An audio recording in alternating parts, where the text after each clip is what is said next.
Welcome everyone. Today's presentation is titled Learning Theories in Practice, Behavioral, Cognitive, and Social or Social Cultural.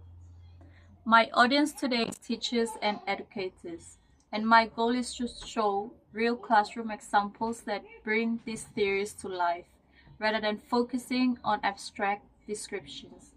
I'll take you through one clear episode for each theory: behavioral, cognitive, and social cultural, and explain why that approach worked best in that situation.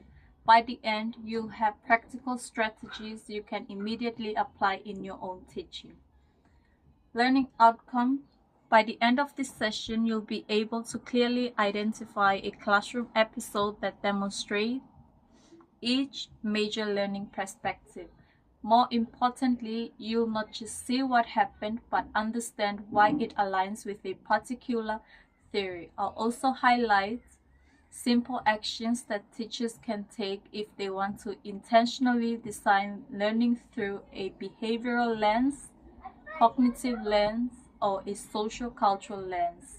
Finally, I'll touch on assessment methods because knowing how to measure success is key to knowing whether a strategy truly worked. Quick theory overview.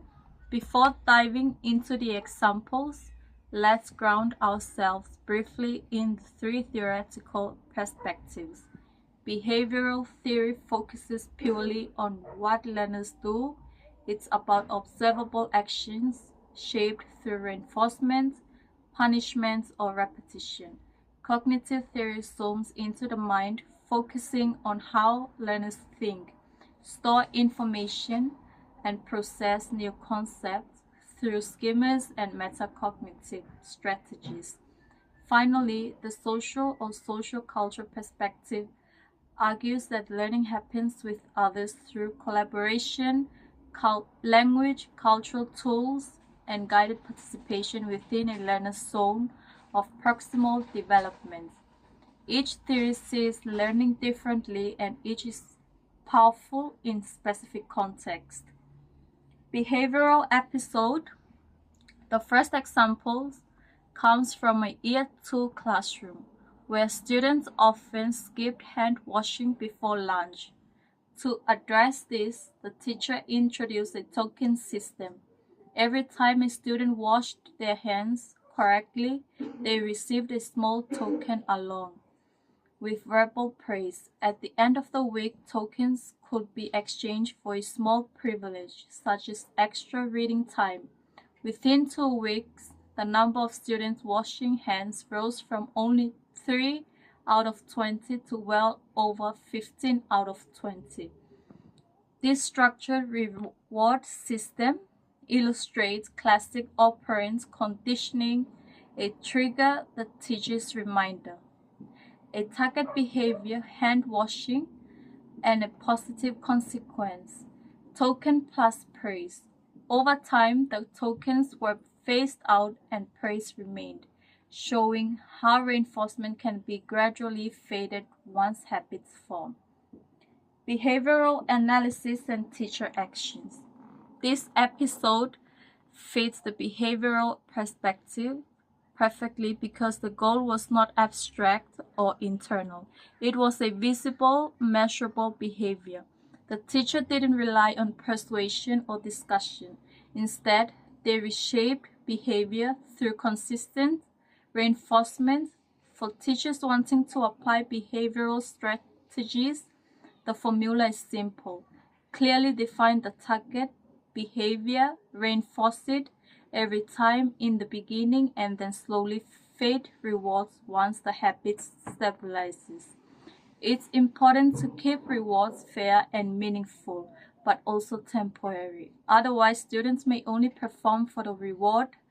The key takeaway: when you want to change actions, not thinking behavioral strategies work fast and effectively. Cognitive episode. Now let's shift to a high school mathematics example. A student was struggling to solve quadratic equations and kept making random attempts. Instead of asking the student to keep trying harder, the teacher provided fully worked examples, carefully laid out step by step. After several demonstrations, the teacher presented partially solved versions, requiring the student to complete small missing parts. The student was also asked questions like, why are we factoring here? And what would happen if we use the wrong sign? This prompt encouraged metacognition, or thinking about their own thinking. This method draws a cognitive load theory and schema acquisition, helping the students build a mental framework for solving similar problems in the future. Cognitive analysis and teacher actions.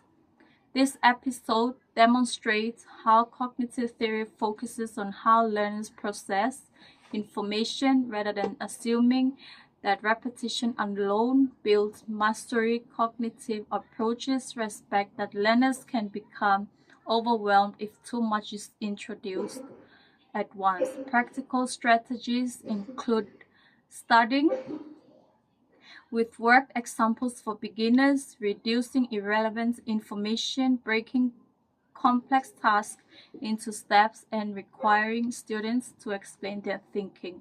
Not just provide the correct answer, teachers can structure lessons as a gradual release. First model thinking, then guide it. Then let students practice with prompts before expecting independence. When you want students not just to do something but to understand it deeply, cognitive design is essential.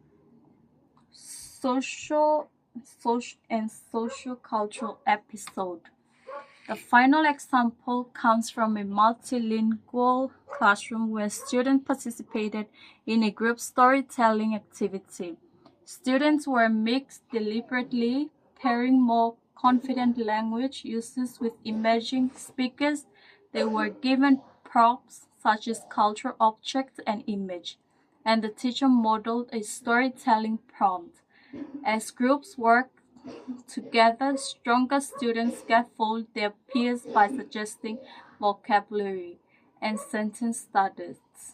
One shy learner who was usually silent in class began repeating phrases and later contributed her own sentences. With support, she performed at a level she could not reach alone. A textbook illustration of Vygotsky's zone of proximal development. Learning happened through interaction, mediation, and shared cultural tools. Social analysis and teacher actions.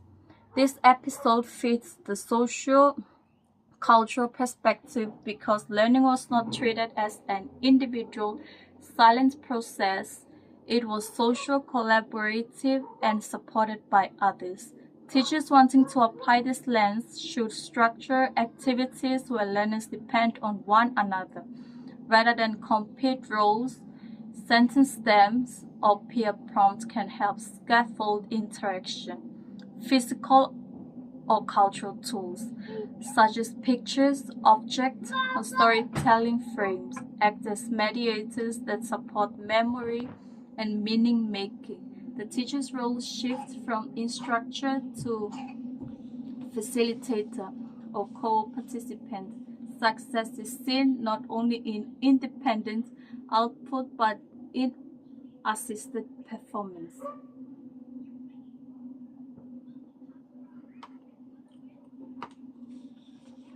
Assessment and evidence. Each theory views success differently, so assessment methods must match the approach. For behavioral learning, success is measured through frequency or consistency, counts, tallies, or charts. For cognitive learning, look at explanations, accuracy, and improved fluency or reduce time to solve problems. For social cultural learning, observe how students perform with versus without help, and whether language or participation progresses over time. In real classrooms, combining these forms of evidence, behavior tracking, performance data, and observation notes create a richer understanding of progress. Practical lesson design checklist. To choose the right strategy for your lesson, start with clarity. What exactly do you want learners to gain? A habit, skill, or a concept? If it's a behavior, use reinforcement. If it's deep understanding, reduce cognitive load and teach metacognitively. If it requires communication or identity building, scaffold socially. Define what counts as success. Plan how you support students while learning and decide how you know when support is no longer needed. With this checklist, any lesson can be strengthened by choosing the right theoretical lens intentionally. In conclusion, no signal theory is best. Each is powerful when matched to the right kind of learning goal. Behavioral strategies shape habits. Cognitive strategies shape thinking. Social-cultural strategies shape participation and identity. As teachers, our strength lies in knowing which approach to use when. That's all.